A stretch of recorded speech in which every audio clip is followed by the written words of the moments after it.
The second book of the Chronicles. Chapter 32. After these things, and the establishment thereof, Sennacherib king of Assyria came, and entered into Judah, and encamped against the fenced cities, and thought to win them for himself. And when Hezekiah saw that Sennacherib was come, and that he was purposed to fight against Jerusalem, he took counsel with his princes and his mighty men to stop the waters of the fountains which were without the city, and they did help him. So there was gathered much people together, who stopped all the fountains, and the brook that ran through the midst of the land, saying, Why should the kings of Assyria come, and find much water? Also he strengthened himself, and built up all the wall that was broken, and raised it up to the towers, and another wall without, and repaired Millo in the city of David, and made darts and shields in abundance. And he set captains of war over the people, and gathered them together to him in the street of the gate of the city, and spake comfortably to them, saying, Be strong and courageous, be not afraid nor dismayed for the king of Assyria, nor for all the multitude that is with him, for there be more with us than with him is an arm of flesh, but with us is the Lord our God to help us, and to fight our battles. And the people rested themselves upon the words of Hezekiah king of Judah. After this did Sennacherib king of Assyria send his servants to Jerusalem, but he himself laid siege against Lachish, and all his power with him, unto Hezekiah king of Judah, and unto all Judah that were at Jerusalem, saying, Thus saith Sennacherib king of Assyria, Whereon do ye trust, that ye abide in the siege in Jerusalem? Doth not Hezekiah persuade you to give over yourselves to die by famine and by thirst, saying, The Lord our God shall deliver us out of the hand of the king of Assyria? Hath not the same Hezekiah taken away his high places and his altars, and commanded Judah and Jerusalem, saying, Ye shall worship before one altar, and burn incense upon it? Know ye not what I and my fathers have done unto all the people of other lands? Were the gods of the nations of those lands anyways able to deliver their lands out of mine hand?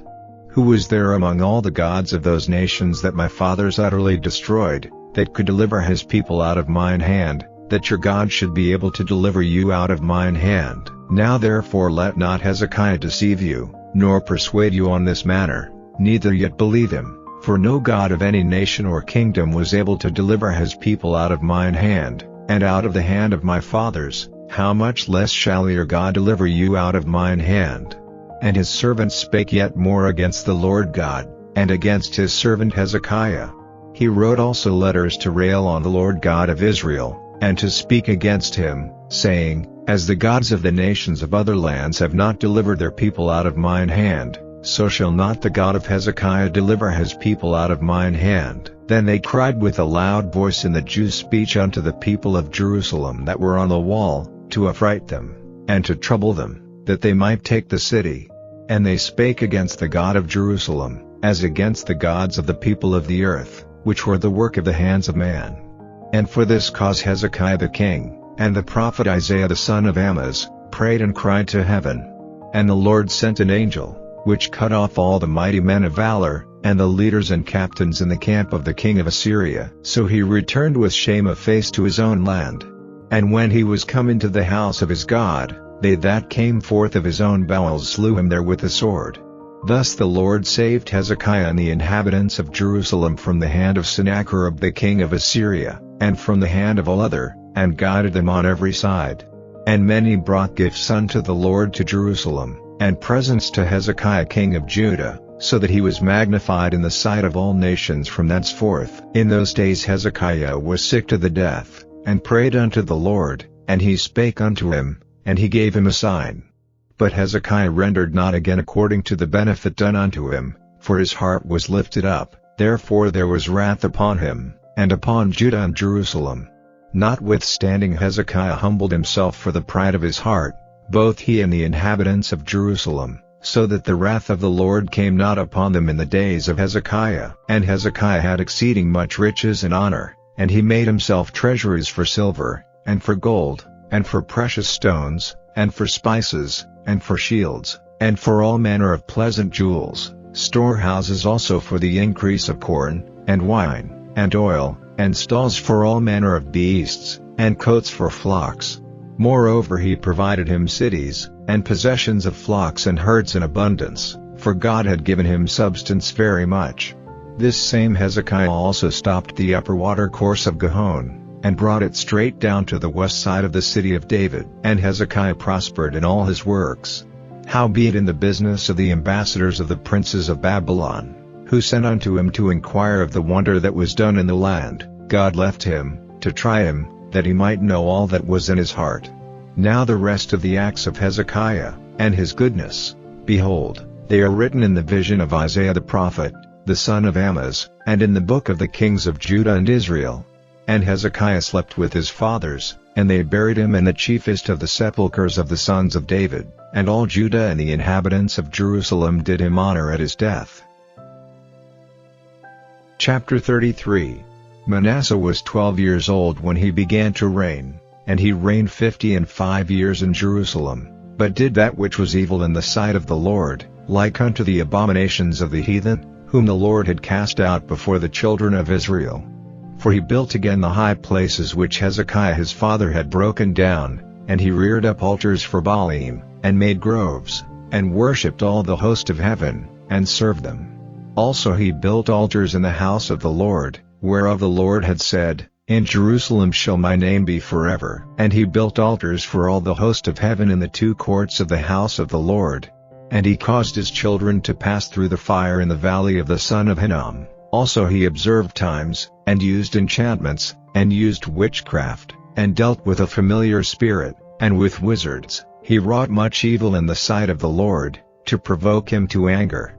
And he set a carved image, the idol which he had made, in the house of God, of which God had said to David and to Solomon his son, In this house, and in Jerusalem, which I have chosen before all the tribes of Israel, will I put my name forever, neither will I any more remove the foot of Israel from out of the land which I have appointed for your fathers, so that they will take heed to do all that I have commanded them, according to the whole law and the statutes and the ordinances by the hand of Moses. So Manasseh made Judah and the inhabitants of Jerusalem to err, and to do worse than the heathen, whom the Lord had destroyed before the children of Israel. And the Lord spake to Manasseh, and to his people, but they would not hearken. Wherefore the Lord brought upon them the captains of the host of the king of Assyria, which took Manasseh among the thorns, and bound him with fetters, and carried him to Babylon. And when he was in affliction, he besought the Lord his God, and humbled himself greatly before the God of his fathers, and prayed unto him, and he was entreated of him, and heard his supplication, and brought him again to Jerusalem into his kingdom. Then Manasseh knew that the Lord he was God. Now after this he built a wall without the city of David, on the west side of Gihon, in the valley, even to the entering in at the fish gate, and compassed about a field, and raised it up a very great height, and put captains of war in all the fenced cities of Judah. And he took away the strange gods, and the idol out of the house of the Lord, and all the altars that he had built in the mount of the house of the Lord, and in Jerusalem, and cast them out of the city. And he repaired the altar of the Lord, and sacrificed thereon peace offerings and thank offerings, and commanded Judah to serve the Lord God of Israel. Nevertheless the people did sacrifice still in the high places, yet unto the Lord their God only.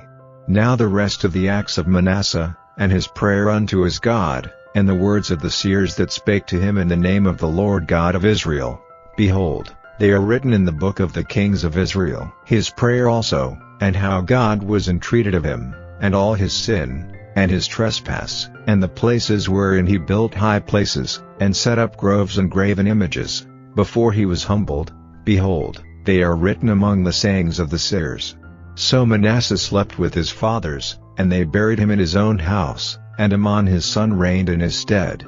Amon was 22 years old when he began to reign, and reigned 2 years in Jerusalem. But he did that which was evil in the sight of the Lord, as did Manasseh his father, for Amon sacrificed unto all the carved images which Manasseh his father had made, and served them, and humbled not himself before the Lord, as Manasseh his father had humbled himself, but Amon trespassed more and more. And his servants conspired against him, and slew him in his own house. But the people of the land slew all them that had conspired against King Amon, and the people of the land made Josiah his son king in his stead. The Gospel according to St. John's. And Peter stood with them, and warmed himself. The high priest then asked Jesus of his disciples, and of his doctrine. Jesus answered him, I spake openly to the world. I ever taught in the synagogue, and in the temple, whither the Jews always resort, and in secret have I said nothing. Why askest thou me? Ask them which heard me, what I have said unto them. Behold, they know what I said. And when he had thus spoken, one of the officers which stood by struck Jesus with the palm of his hand, saying, Answerest thou the high priest so? Jesus answered him, If I have spoken evil, bear witness of the evil, but if well, why smitest thou me? Now Annas had sent him bound unto Caiaphas the high priest. And Simon Peter stood and warmed himself. They said therefore unto him, Art not thou also one of his disciples? He denied it, and said, I am not. One of the servants of the high priest, being his kinsman whose ear Peter cut off, saith, Did not I see thee in the garden with him? Peter then denied again, and immediately the cock crew. Then led they Jesus from Caiaphas unto the hall of judgment, and it was early, and they themselves went not into the judgment hall, lest they should be defiled, but that they might eat the Passover. Pilate then went out unto them, and said, What accusation bring ye against this man? They answered and said unto him, If he were not a malefactor, we would not have delivered him up unto thee. Then said Pilate unto them, Take ye him, and judge him according to your law.